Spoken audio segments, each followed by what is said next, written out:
Don't look so surprised. I know exactly what you did and who you did it with. I froze with the menu still in my hands when I heard him switch languages. Not because I didn't understand, but because I understood every single word. Exactly what you did. My husband Marcus had just ordered for me in French at this overpriced restaurant downtown, speaking to the waiter like I was some kind of decoration at the table. But here's the thing nobody knew about me. Not even the man I'd been married to for 3 years. I spoke 5 languages fluently. And French was actually my favorite. Before we go any further, I need you to do me a favor. I love seeing where you all are tuned in from, so drop your city in the comments below. Also, after you hear what Marcus and his mother pulled in this story, I want to know what you would have done in my position. Would you have stayed quiet like I did? Or would you have gone off right there in the restaurant? Let me know your thoughts along with your location. And if you're new here, hit that subscribe button, because trust me, you're going to want to see how this all plays out. Now, let me take you back to how this whole mess started. I met Marcus 4 years ago at a coffee shop in Atlanta. I was working 2 jobs at the time, putting myself through my final year of grad school. He walked in wearing a suit that probably cost more than my rent, ordered some fancy espresso drink, and then accidentally spilled it all over my laptop. I was ready to lose my mind because I had a paper due that night, but he just smiled, apologized like crazy, and handed me his business card. "Send me the repair bill," he said. "Or the replacement bill. Whatever you need." That's how it started. He paid for a brand new laptop, took me to dinner to apologize properly, and somehow we ended up talking for 4 hours straight.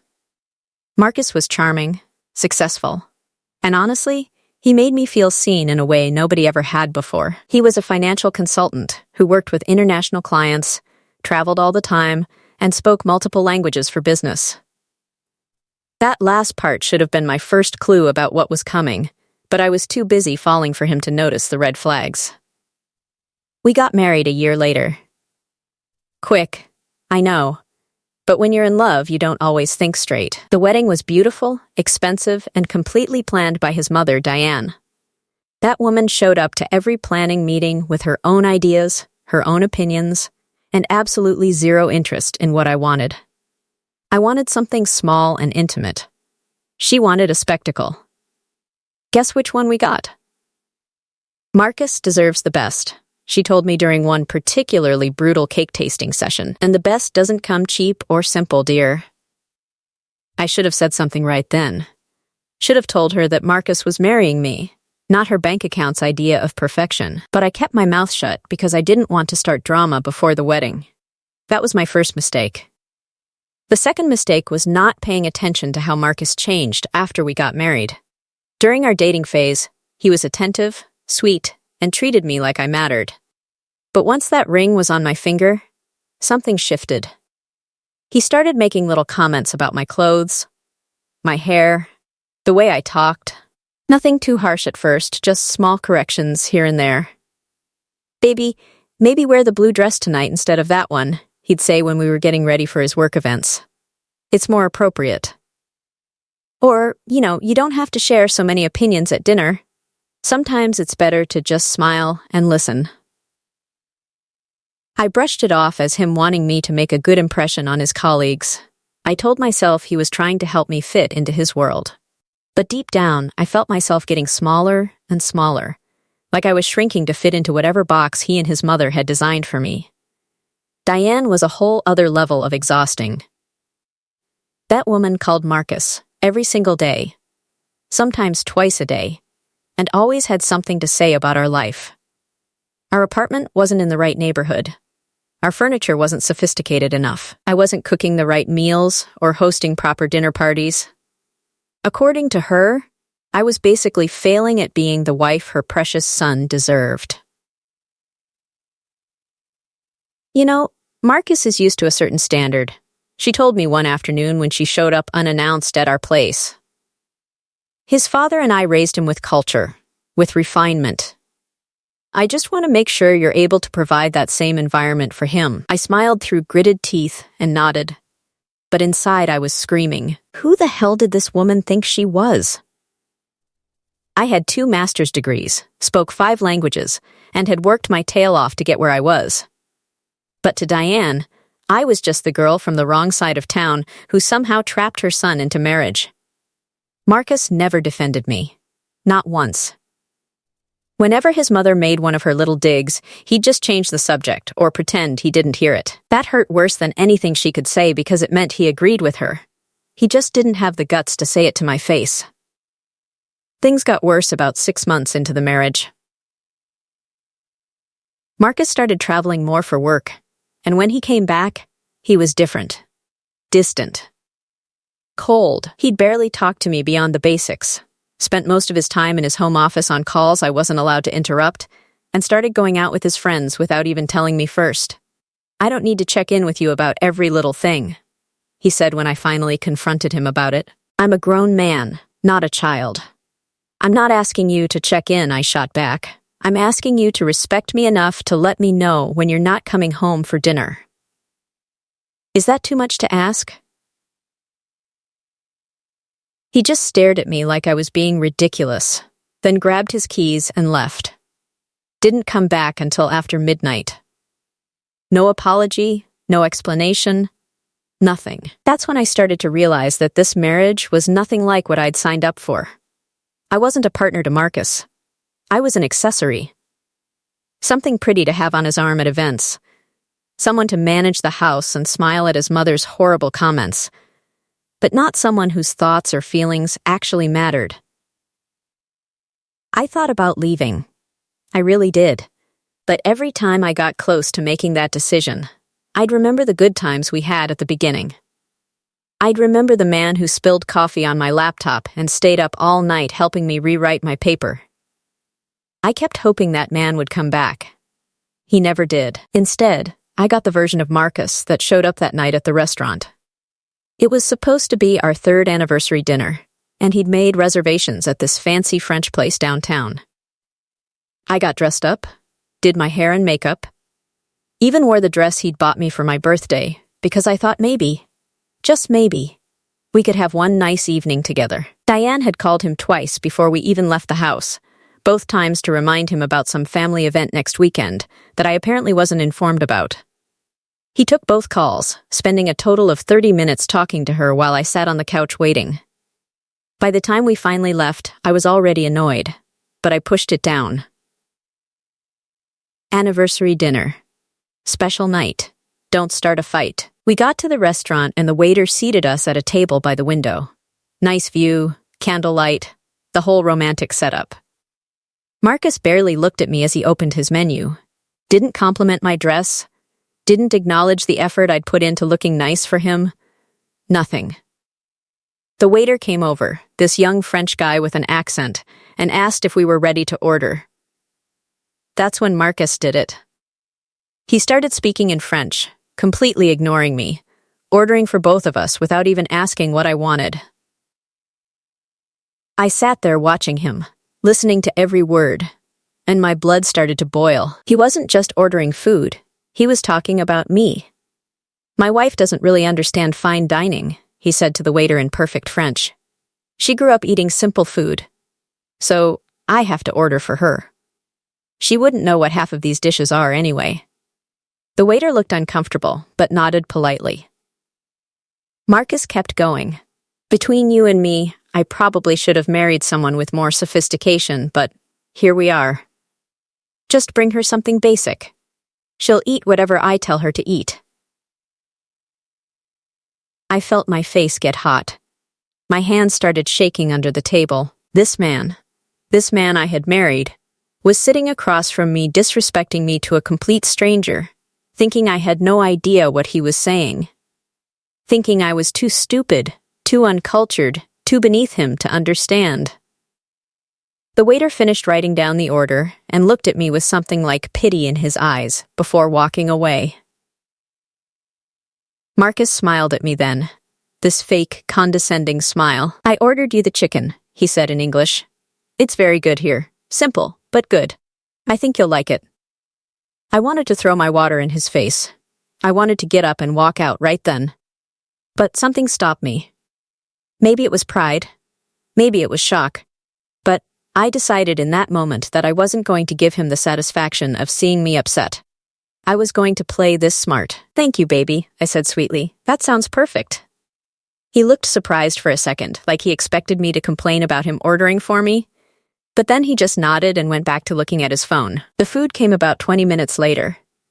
The waiter set down my plate of chicken, then Marcus's filet mignon, and then hesitated before walking away. He looked at me again with that same pitying expression, and I realized he felt sorry for me. This stranger could see what I'd been trying to deny for months, that my husband didn't respect me. We ate in silence for a while. Marcus checked his phone every few minutes, barely touched his food, and didn't say a single word to me. It was like I wasn't even there. Then his phone rang. Of course, it was Diane. He answered it right there at the table, on our anniversary dinner, and proceeded to have a 15-minute conversation with his mother while I sat there like a piece of furniture. I could hear her voice through the phone, loud and demanding as always, and I watched Marcus's face shift into this eager, attentive expression he never had when talking to me. Yes, mother, he kept saying. Of course, mother. Whatever you think is best. When he finally hung up, he didn't apologize for the interruption. My mother wants us to come to the house this weekend, he said. She's having a dinner party and she needs us there. Not would you like to go? Or are you free this weekend? Just a statement. An order. I actually have plans this weekend, I said calmly. He looked at me like I'd just spoken a foreign language. What plans? Personal plans. I made them weeks ago.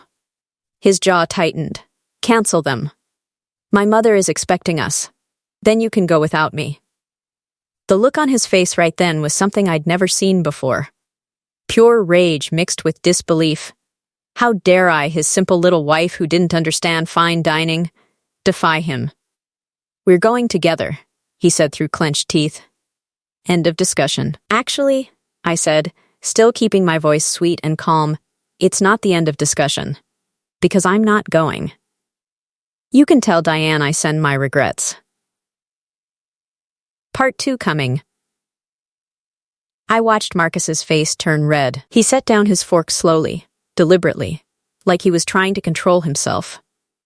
The other diners around us were starting to notice the tension at our table, stealing glances while pretending to focus on their own meals. We'll talk about this at home, he hissed. There's nothing to talk about, I replied. I'm not going. He opened his mouth to say something else, but the waiter appeared with dessert menus. Marcus waved him away without even looking at him, then stood up abruptly. I need to use the restroom, he announced, throwing his napkin on the table. Don't embarrass me while I'm gone. I watched him walk away, his shoulders tight with anger, and I felt something shift inside me. This was it. This was the moment I'd been avoiding for months. I couldn't keep living like this, couldn't keep pretending that everything was fine when my husband clearly had zero respect for me.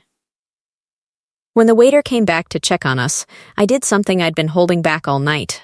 I spoke to him in French. Excusez-moi, I said, my accent perfect from years of practice. Could I please have the check? His eyes went wide.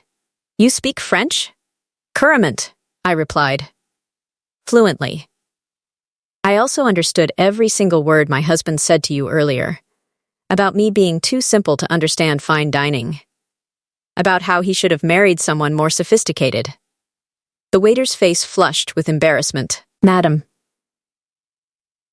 I am so sorry. I didn't know what to say. He put me in a very uncomfortable position. It's not your fault, I assured him. But I would appreciate if you brought the check now. I think this dinner is over.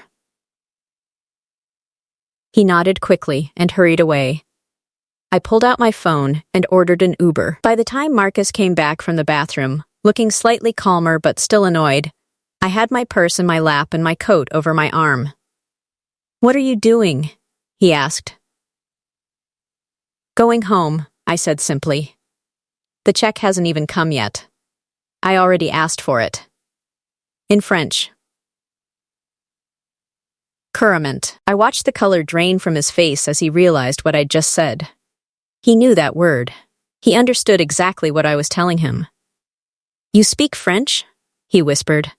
Among other languages, I said. Spanish, Italian, Mandarin, and Portuguese. But yes, French is one of my favorites. Has been since high school. He sank into his chair like someone had knocked the wind out of him.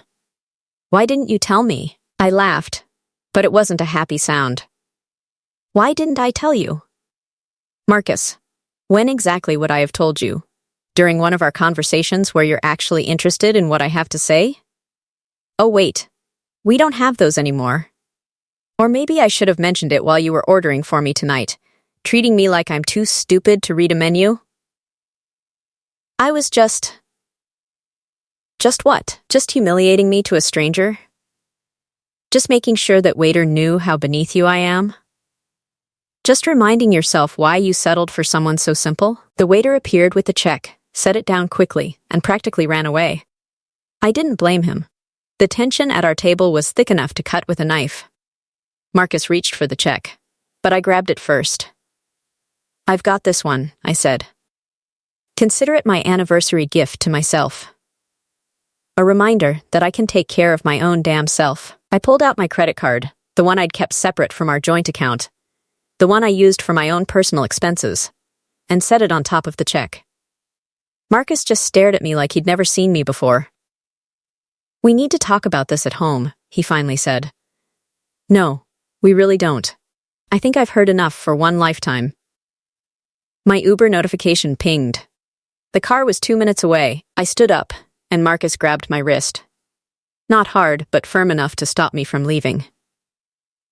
Sit down, he said quietly. You're making a scene. Let go of me. People are watching. Then I guess you should have thought about that before you decided to humiliate your wife in public. I pulled my wrist free and walked out of that restaurant with my head held high, even though, inside, I was shaking. I could feel Marcus watching me leave, could sense the other diners' eyes on my back. But I didn't care anymore. I was done caring what any of them thought. The Uber driver was a nice older woman who took one look at my face and didn't ask any questions. She just turned up the radio and drove while I sat in the back seat trying not to cry. I wasn't sad, though. I was angry. Furious, actually. At Marcus for treating me like that. At myself for putting up with it for so long. At Diane for raising a son who thought it was okay to disrespect his wife. I got home before Marcus did, which gave me about 30 minutes to think. I paced around our apartment, looking at all the expensive furniture Diane had helped us pick out, the artwork on the walls that Marcus had chosen without my input, the whole life we'd built that suddenly felt like it belonged to someone else. My phone rang. It was my best friend Keisha. Girl, what's wrong? She asked before I even said hello. I can feel the bad vibes from here. I told her everything, the restaurant, the French, the years of disrespect and control, all of it. She listened without interrupting, and when I finished, she let out a long breath. I told you something was off about him, she said. Remember when you first introduced us and he corrected the way you pronounced that restaurant's name in front of everyone? I thought he was just trying to help. He was trying to embarrass you. And his mama, that woman has been trying to break you down since day one. I've been waiting for you to see it. I saw it, I admitted. I just kept hoping it would get better. Baby, men like Marcus don't get better. They get worse. What are you going to do? That was the question, wasn't it? What was I going to do? I heard Marcus's car pull into the garage. My time was up. I'll call you back, I told Keisha. He's home. Call me tonight, she insisted. I don't care how late. I want to know you're okay. I promised I would and hung up just as Marcus walked through the door. He looked tired, defeated even, but I wasn't about to feel sorry for him. We need to talk, he said. Now you want to talk? After 3 years of not listening to a word I say? That's not fair. I laughed. Fair? You want to talk about fair? Let's talk about how it's fair that your mother gets to control every aspect of our lives. Or how it's fair that you order for me at restaurants because you think I'm too stupid to choose my own food. Or how it's fair that you just spent our anniversary dinner telling a stranger that you should have married someone else. I didn't mean it like that. Then how did you mean it, Marcus? Explain it to me. Use small words so I can understand. He flinched at my sarcasm. Good. I wanted him to feel uncomfortable. I wanted him to squirm. My mother has certain expectations, he started. Stop right there. I don't give a damn about your mother's expectations. I'm not married to her. I'm married to you. Or at least I thought I was. Turns out I'm just married to her proxy. That's not true, isn't it? Name one decision we've made in this marriage that your mother didn't have a say in. 1. He opened his mouth, then closed it. He couldn't think of a single thing. Exactly, I said. And you know what? I'm done. I'm done shrinking myself to fit into whatever mold you and Diane think I should fit into. I'm done pretending that your little comments and corrections are helpful instead of hurtful. I'm done being treated like I'm some charity case you rescued from poverty. I never said that. You didn't have to say it. You show me every single day how little you think of me. The way you talk over me at parties, the way you explain simple concepts to me like I'm a child, the way you never ask my opinion on anything important. You think I didn't notice all of that? Marcus sat down heavily on the couch, his head in his hands. For a moment, I almost felt bad for him. Almost. I didn't realize, he said quietly. I didn't know you felt this way. You didn't know because you never asked. Because you never cared enough to ask. So what now? You want a divorce? The word hung in the air between us. Divorce. I hadn't said it out loud yet, hadn't let myself think it fully, but hearing him say it made it real. I don't know, I admitted.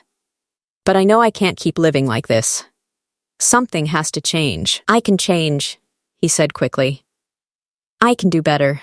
Just tell me what you need. I need you to respect me. I need you to stand up to your mother when she disrespects me. I need you to see me as your equal partner, not as some project you need to fix or improve. I can do that. Can you? Because you've been doing the exact opposite for 3 years now. Why should I believe that you'll suddenly change? He didn't have an answer for that. We sat in silence for a long time. The weight of everything unsaid finally crushing down on both of us. I thought about all the moments that had led us here, all the little cracks in our foundation that I'd ignored or plastered over. You can't build a marriage on disrespect and control. I'd learned that the hard way. I'm going to stay at Keisha's tonight, I finally said. I need space to think. Don't go, Marcus pleaded. We can work this out. Maybe we can. But not tonight. Tonight I need to be away from you. I packed a bag while he watched from the doorway, not saying anything. Part of me wanted him to fight harder, to beg me to stay, to promise that things would be different. But the bigger part of me knew that words didn't mean anything anymore. Only actions did. I called Keisha from the car, and she was waiting for me when I got to her apartment, wine already poured, tissues at the ready. You did the right thing, she told me as I collapsed on her couch. Taking space is healthy. I don't know what I'm doing, I confessed. I don't know if I want to fix this or end it. You don't have to know right now. Just take your time and figure out what you need. I stayed with Keisha for 3 days. Marcus called and texted constantly at first, then less frequently when I didn't respond. I needed that silence. I needed to clear my head and really think about what I wanted my life to look like. On the 3rd day, Diane called. I stared at her name on my screen, debating whether to answer. Ultimately, curiosity won out. Hello? What exactly do you think you're doing? She demanded without preamble. Marcus is a wreck. He says you walked out on him. That's not exactly what happened. Then, enlighten me. Because from where I'm standing, it looks like you're being dramatic and selfish. And there it was. The same condescending tone she'd been using on me for 3 years. But this time, instead of swallowing my anger, I let it out. You want to know what happened, Diane? Your son spent our anniversary dinner making fun of me in French to our waiter, talking about how he should have married someone more sophisticated, how I'm too simple to understand fine dining. He ordered for me without asking what I wanted, treated me like I was an embarrassment, and then got mad when I stood up for myself. That's what happened. There was silence on the other end of the line. That's not... Marcus... wouldn't. He did. And you know what the funny part is? I understood every word. I speak 5 languages fluently, including French. But neither you nor Marcus ever bothered to ask about my education or my skills or anything about who I actually am. You just decided I wasn't good enough and treated me accordingly. Now wait just a minute. No, you wait. For 3 years, you've made little comments about my clothes, my cooking, my background, my everything. You've criticized every choice I've made, questioned every decision, and undermined me at every turn. And Marcus let you. He stood by and watched while you tore me down piece by piece, because apparently keeping Mommy happy is more important than respecting his wife. Part 3 coming. How dare you speak to me like this, Diane snapped. After everything we've done for you. I actually laughed out loud at that. Everything you've done for me? What exactly have you done for me, Diane? Please, enlighten me. We welcomed you into our family. You tolerated me. There's a difference. You welcomed me the same way someone welcomes a stray cat that won't leave the porch. With resignation and constant reminders that I don't belong. Marcus comes from a good family. We have standards, traditions. And I come from what, exactly? A bad family? Let me tell you about my family, since you've never bothered to ask. My mother is a nurse who worked double shifts for 20 years to put me and my brother through school. My father is a veteran who taught us the value of respect and hard work. I have 2 master's degrees that I earned while working full-time. I speak 5 languages. I've traveled to 20 countries. But none of that matters to you, because I didn't grow up in your neighborhood or go to your fancy country club. That's not. It is exactly what this is about. You decided I wasn't good enough for your son the moment you met me, and you've spent every day since trying to prove it. Well, congratulations, Diane. You won. You and Marcus have successfully made me feel small and worthless. I hope you're proud. If you can't handle being part of this family, I can handle it just fine. What I can't handle is being disrespected in my own marriage. There's a difference. I hung up before she could respond. My hands were shaking, but I felt lighter somehow, like I'd finally said all the things I'd been holding back for years. Keisha walked into the room with raised eyebrows. Was that Diane? Yeah. How'd it go? I told her off. Really told her off. Keisha grinned. Good. About damn time. My phone started ringing again immediately. Marcus this time. I let it go to voicemail, then listened to the message. My mother just called me crying, his voice said, tight with anger. What did you say to her? She said you were disrespectful and cruel. Call me back. Now. I deleted the message. An hour later, another voicemail. This one calmer, but somehow worse. Look, I know you're upset, but you can't talk to my mother like that. She's been nothing but welcoming to you and you repay her by attacking her? That's not okay. Whatever issues you have with me, don't take them out on her. I played that message for Keisha. She looked furious. He's really going to defend her after everything? She said. After she's spent 3 years making you miserable? That's his mother. Of course he's going to defend her. But you're his wife. He's supposed to defend you. That was the problem, wasn't it? Marcus would always choose Diane over me. I could see that clearly now. No matter what she said or did, no matter how much she hurt me, he would take her side every single time. I spent that night thinking about my next move. I could try marriage counseling. See if Marcus was willing to work on things. But deep down, I knew it wouldn't help. You can't counsel someone into respecting you. Either they do or they don't. The next morning, I called a divorce attorney. Her name was Patricia Chen, and Keisha had recommended her. She's tough as nails, Keisha had said. She'll make sure you get what you deserve. I sat in Patricia's office and told her everything. She took notes, asked questions, and didn't show any emotion until I was finished. You have grounds for divorce based on emotional abuse and neglect, she said. But I have to ask, are you sure this is what you want? Sometimes couples can work through these issues with proper counseling. His mother called me yesterday to tell me I was being dramatic and selfish for leaving. He called to yell at me for being disrespectful to her. Nobody has asked me how I'm doing or if I'm okay. That tells me everything I need to know. Patricia nodded. All right. Let's talk about assets. You mentioned that Marcus comes from money. Did you sign a prenuptial agreement? I had. Diane had insisted on it before the wedding, and I'd been too in love to fight about it. The prenup said that anything Marcus owned before the marriage stayed his, and anything we acquired together would be split 50-50. It seemed fair at the time. Do you work? Patricia asked. I'm a translator. I work freelance from home. Income? I told her my annual earnings. It wasn't nearly as much as Marcus made, but it was enough to support myself. Good. You won't need alimony then. That'll make things simpler.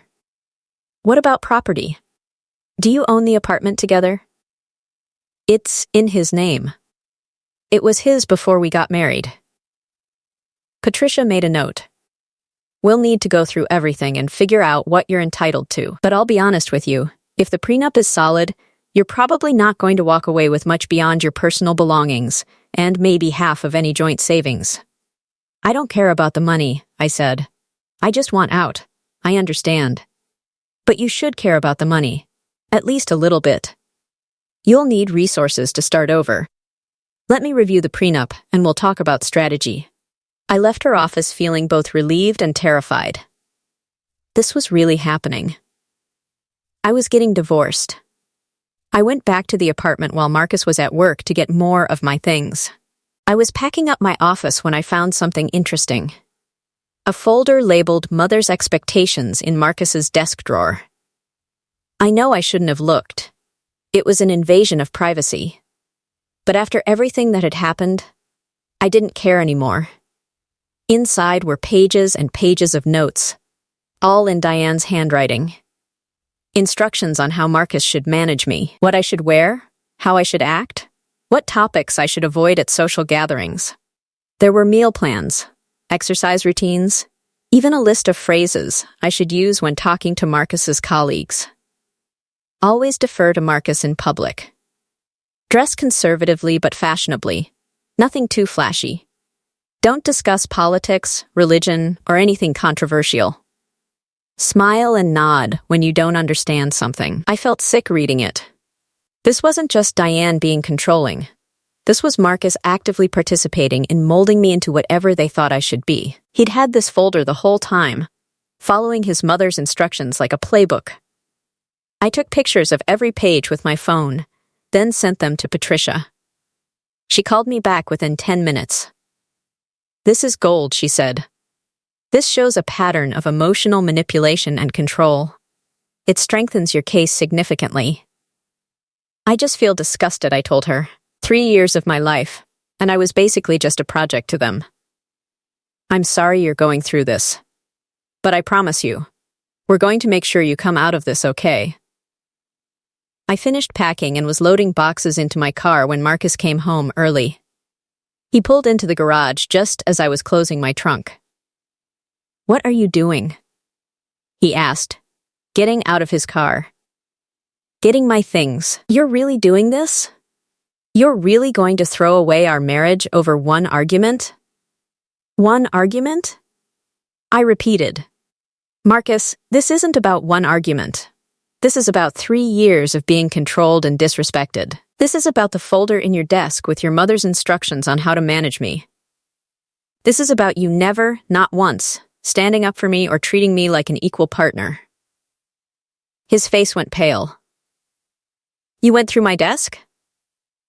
That's what you're worried about right now? Not the fact that you had a literal playbook on how to control your wife?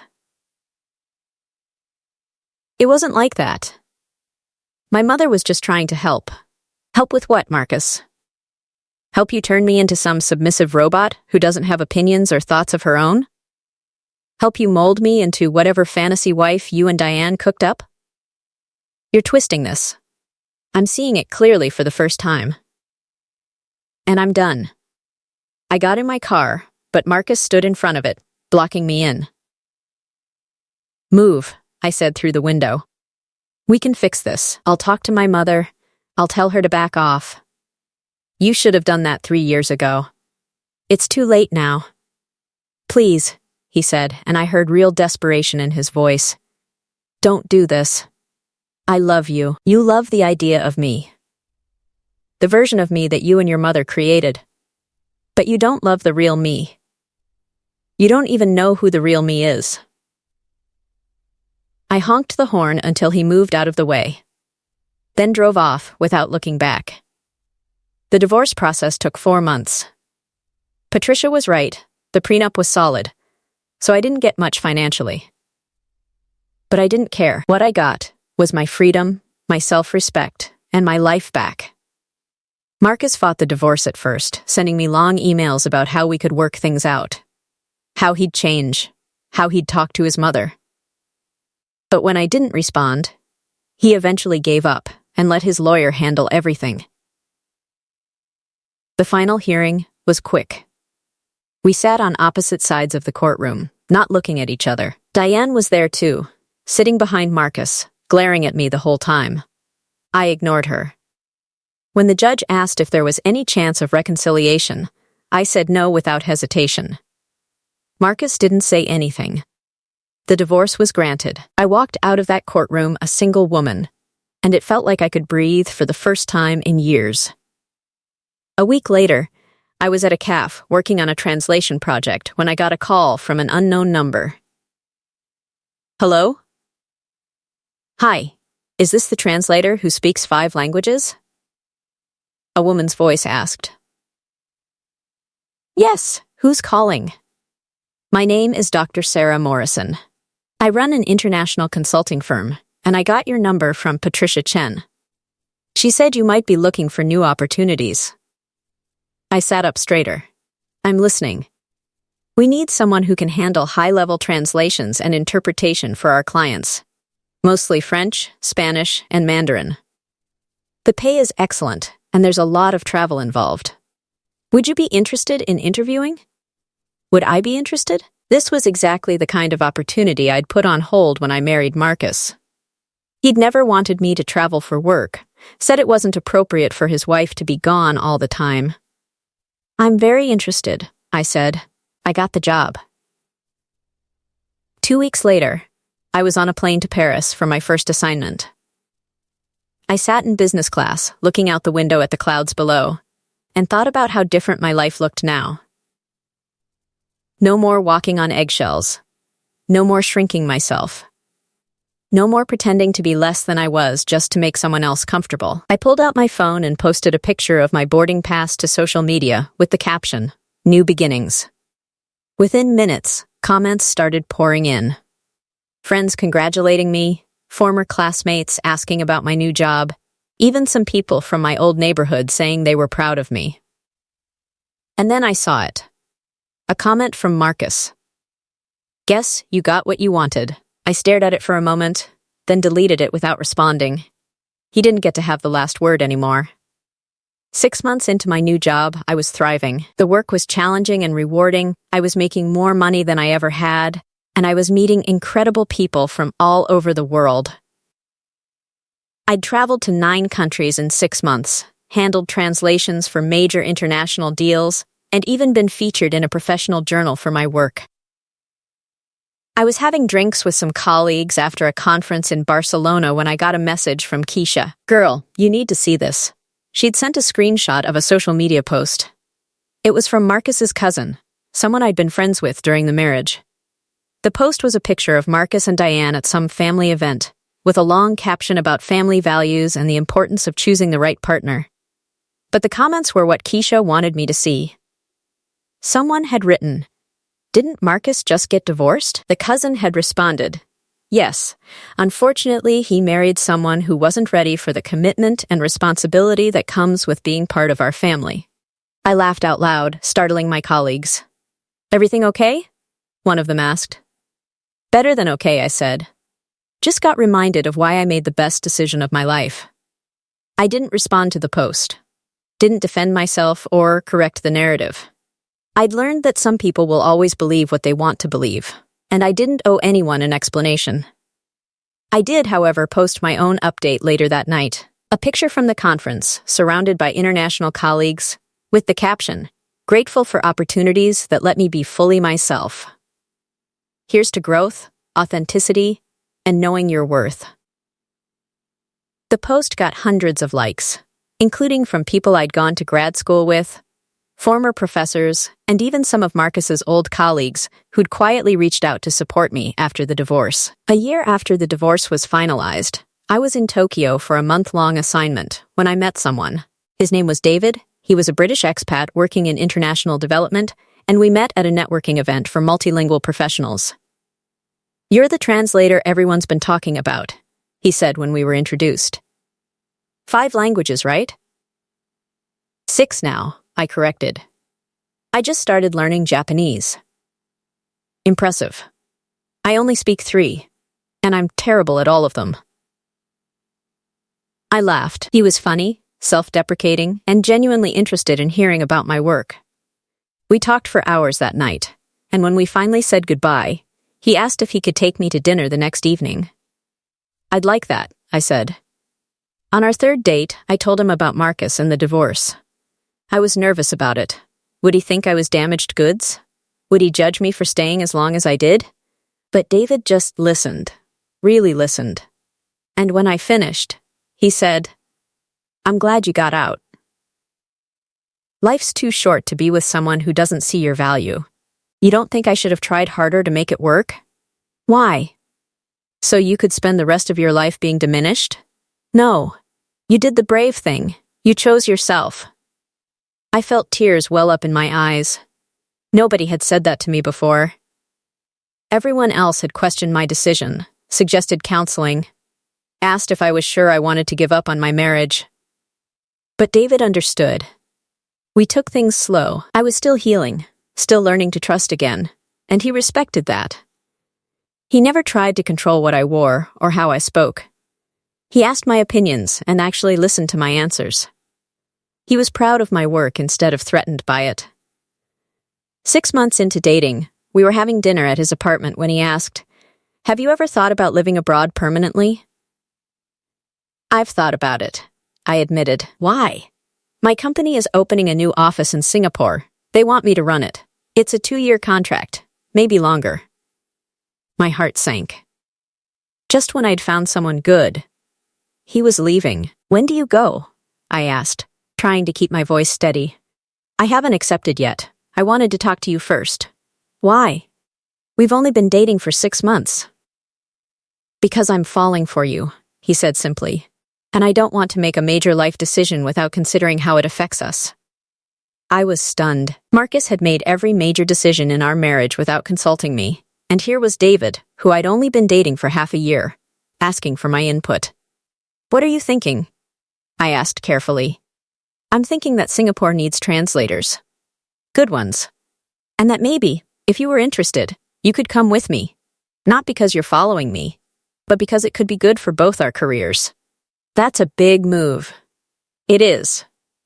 And if you're not ready, I understand. I can turn down the job. Or we can try long distance. Or I could come with you, I interrupted. As your girlfriend, not your wife. I'm not ready for marriage again yet. "I'm not asking you to marry me," he said, smiling. "I'm asking you to take an adventure with me. Equal partners. What do you say?" I thought about it for exactly 3 seconds. Yes. We moved to Singapore together. I got a job with an international firm there, David ran his new office, and we built a life together based on mutual respect, trust, and genuine partnership. 2 years later, on a beach in Thailand during a vacation, David proposed, not with an elaborate setup or a scripted speech, just the two of us watching the sunset. "I love you," he said. "I love your strength, your intelligence, your ambition. I love how you never shrink yourself to make anyone else comfortable. I want to spend my life celebrating who you are, not trying to change you. Will you marry me?" I said yes. This time, the wedding was what I wanted. Small, intimate, on a beach, with our closest friends and family.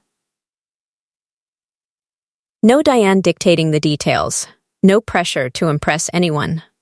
Just two people who loved each other, making a commitment. My mother cried happy tears. My father walked me down the aisle and whispered, "This one's a good one.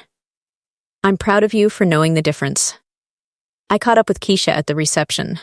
She'd flown in from Atlanta and was already on her second glass of champagne. "Look at you," she said, pulling me into a hug. "Living your best life." "I really am," I said, and meant it. "You know Marcus got engaged, right?" I hadn't known. Didn't particularly care either. Good for him. I hope she knows what she's getting into. Apparently she's exactly the type Diane wanted. Country club background. Knows all the right people. Very appropriate. Keisha made air quotes around the word. Then they'll be very happy together. And I meant that too. I wasn't bitter about Marcus anymore. He'd taught me an important lesson about knowing my worth and refusing to settle for less than I deserved. That was valuable, even if the lesson was painful. 5 years after my divorce from Marcus, I was speaking at a conference in Atlanta about multilingual communication in international business. It was a big deal. Hundreds of attendees, live streaming, the whole 9 yards. I was backstage preparing my notes when someone said, "Excuse me, are you the keynote speaker?" I looked up to find a young woman, probably mid-20s, looking nervous. "I am," I said. "Can I help you?" "I just wanted to say thank you. I read your interview in that professional journal last year, the one where you talked about your journey. About how you had to leave a marriage that was holding you back. It really inspired me. I'm glad it helped." It did more than help. I was engaged to someone who was a lot like your ex-husband. Controlling, condescending, always making me feel small. Reading your story gave me the courage to call off the wedding. Best decision I ever made. I felt tears prick my eyes. I'm so proud of you. That takes real strength. You did it first. You showed women like me that we don't have to settle, that we deserve partners who respect us. After she left, I stood there for a moment, letting that sink in. My story had helped someone. My pain had a purpose. I walked out onto that stage, with my head held high, and delivered the best speech of my career. I talked about resilience, about authenticity, about the importance of knowing your value. And when I was done, the audience gave me a standing ovation. That evening, I was having dinner with some old friends from grad school, when one of them mentioned seeing Marcus at a restaurant recently. "He looked miserable," she said. His wife, fiancé at the time, was on her phone the whole meal, and his mother was there lecturing them about something. I actually felt bad for him. "Karma's real," another friend said. But I didn't feel vindicated or happy about Marcus being miserable. I just felt grateful that it wasn't my life anymore. I flew back to Singapore the next day. Back to David and the life we'd built together. A life where I could be fully myself, where my opinions mattered, where I was treated as an equal partner in every way. Sometimes I think about the woman I was during my marriage to Marcus. How small I'd become. How much of myself I'd sacrificed trying to be what he and Diane wanted. And then I think about who I am now.